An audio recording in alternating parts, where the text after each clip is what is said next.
Hi everybody, welcome to my next book review. I don't know if this is a fifth or sixth, I'm not sure, but anyway, I'm going to review the book by Joe Hill of Nosferatu, which is the German word for vampire. Don't have it confused with the film Nosferatu. That's not what it's about. So the book is by Joe Hill. Joe Hill, if nobody knows who he is, it's actually the son of Stephen King.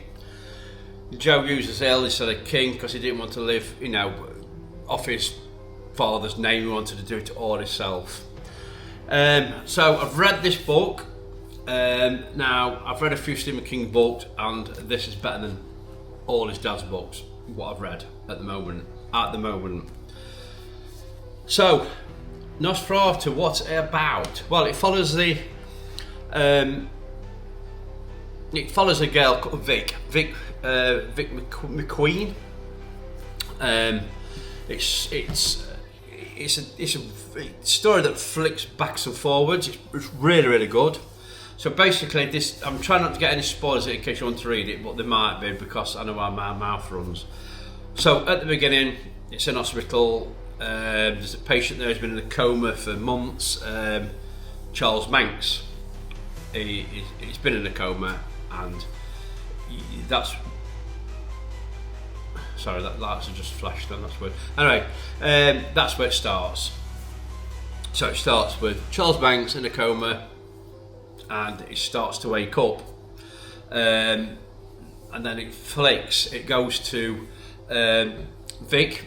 Or Victoria, Dad calls her the brat. So she's, I don't know how old she is, I think she's about 13, 14.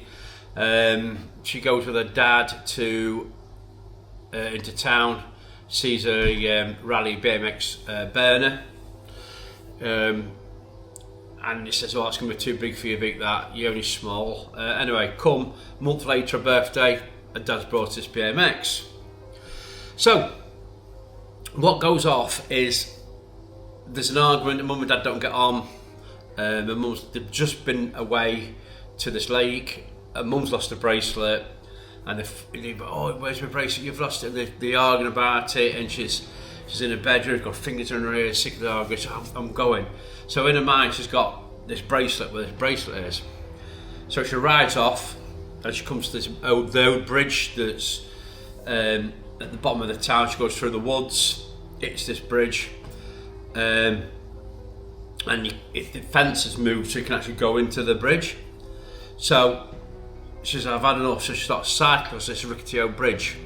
Now she goes across this bridge, she can notice that through the gaps on the sides is static playing, and all there is full of static. And she comes out the other side into an alleyway. And she stops back, "Wow, what's gone off here?" And turns around, the bridge is there. And she's gone back to where they were on holiday, to the restaurant where she thought that her mum lost her bracelet. She said, "This is so weird, this is like hundreds of miles away from where I live," and it's just like that. Got over the bridge, and I'm back here. So she wanders into the cafe, and the bloke behind the counter says, "Oh, I wonder when you'll be back." She says, "When am I wondering back?" She says, "Your mum left there." She gives her the bracelet. She thinks, "Wow, that's so weird.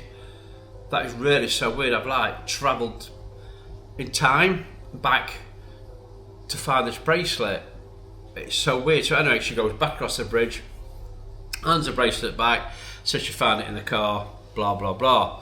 And then it skips years, and she's gone across this bridge to find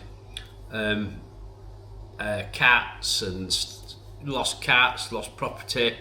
But every time she goes across this bridge, she gets a pain in her eye, like her brain hurts. It's like a pressure. So she don't really use it for a while. Then she goes across it, meets a lady, and I cannot think of her name without looking all the way through the book. Maggie. She meets Maggie at a place called Ear in America, and this Maggie's been expecting Vic to come across, and Maggie's got she explains about what's happening to Vic with the bike, the bridge, And basically the bridge is it's time travel, so she can get in her mind, wherever she thinks in her mind she'll go to when she travels across this bridge, but she needs transport. So the bike is like a vessel to get across. So what Maggie's gift is Scrabble. She's got a Scrabble bag, so she can put her hand in the Scrabble, but disappears. It's like a small Scrabble bag apparently. Puts her on, up to her elbow, pull Scrabble words out, throw them, and scatters and expels the future of people. So she tells Vic some stuff. I'm not going to go into that because it'll spoil it. But every time Maggie uses a Scrabble, she starts to stammer. You've got to remember that. And then she's got on about people who's got use a wheelchair, the same thing, a wheelchair in an alley, where they transport, but they've got to have the wheelchair to travel. But the more this person uses it, the more it uses legs and his body, i.e. that's why he's in a wheelchair. So that's the general gist of it. Now, in the meantime, Charles Manx basically has an autopsy and wakes up. They take his heart out, cut him from here to here, and he disappears at the morgue. Now what Charles Manx is, I'm trying not to go and ruin and spoil it for anybody. He's the same thing. He travels, but he's got a place in his head called Christmas Land. Now Christmas Land is where he takes children.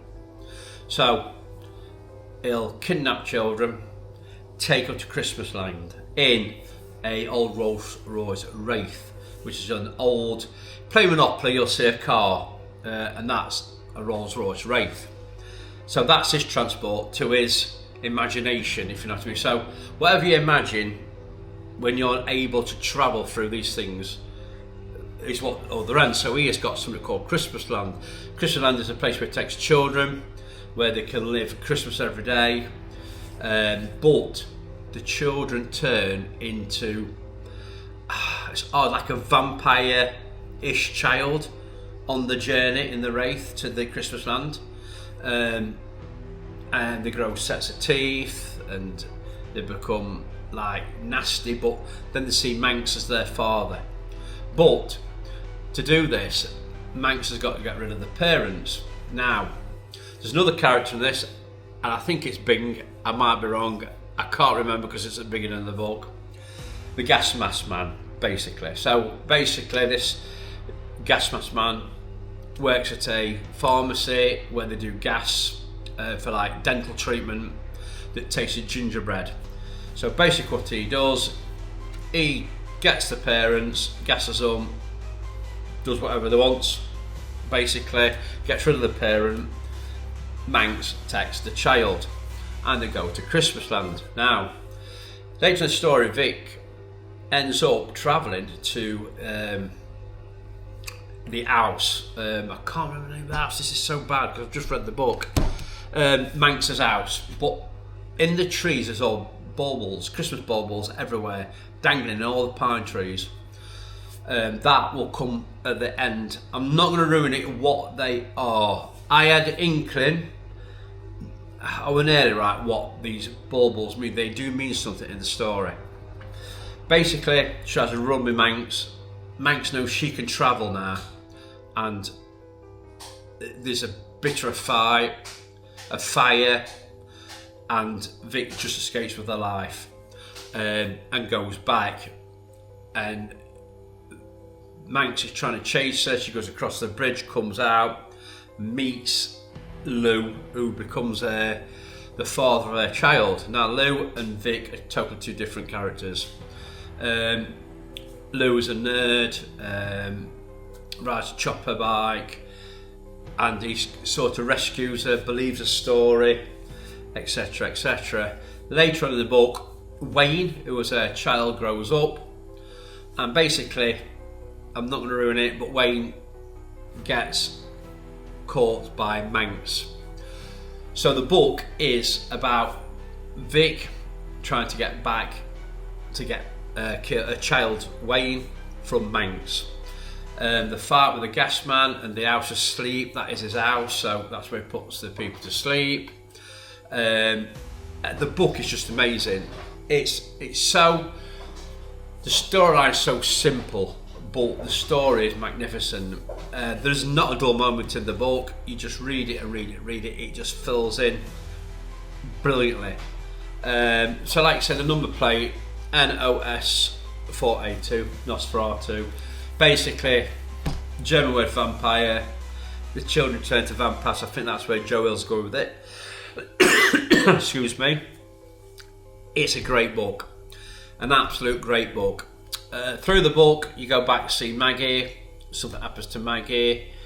The ending is magnificent. The ending is absolutely brilliant. I think his dad could learn from Joel's endings in books, because the ending is fantastic. I only just finished reading it today, and it will explain why these baubles in the tree. Because when Wayne is in the back of the Wraith, going and changing into this vampire, he opens a drawer and he's got a bauble, and it's a moon, and they get attached to this bauble.